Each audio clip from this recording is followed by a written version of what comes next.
భవిష్యత్తు తరాన్ని దృష్టిలో పెట్టుకుని అమృత్ 2.0 పథకాన్ని రూపొందించామని మెదక్ ఎంపీ రఘునందన్ రావు తెలిపారు.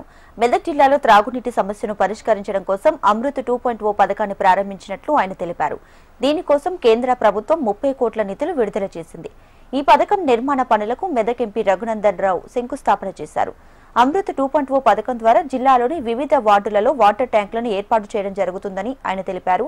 ఇక 2.0 ద్వారా పట్టణంలో 32 కిలోమీటర్ల పైప్ లైన్ వేస్తున్నామన్నారు. ఇటీవల కురిసిన భారీ వర్షాలకు సబ్ స్టేషన్ మునిగిపోయిందన్నారు. దీంతో జిల్లాలో విద్యుత్ సరఫరా నిలిపేయడం జరిగిందన్నారు. సబ్ స్టేషన్ కోసం నిధులు మంజూరు అవ్వడంతో త్వరలో నిర్మాణ పనులు మొదలవుతాయని ఎంపీ రఘునందన్ రావు వెల్లడించారు.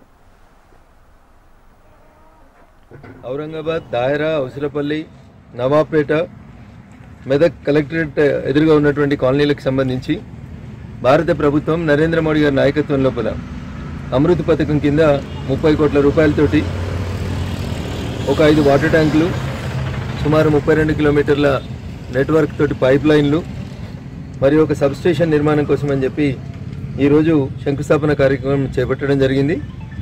రాష్ట్ర ప్రభుత్వం మాట 34%, మిగతా నిధులు కేంద్ర ప్రభుత్వం నిధులతో కలిపి సుమారు 30 కోట్లతోటి ఈ పనులను ప్రారంభిస్తూ ఉన్నాం.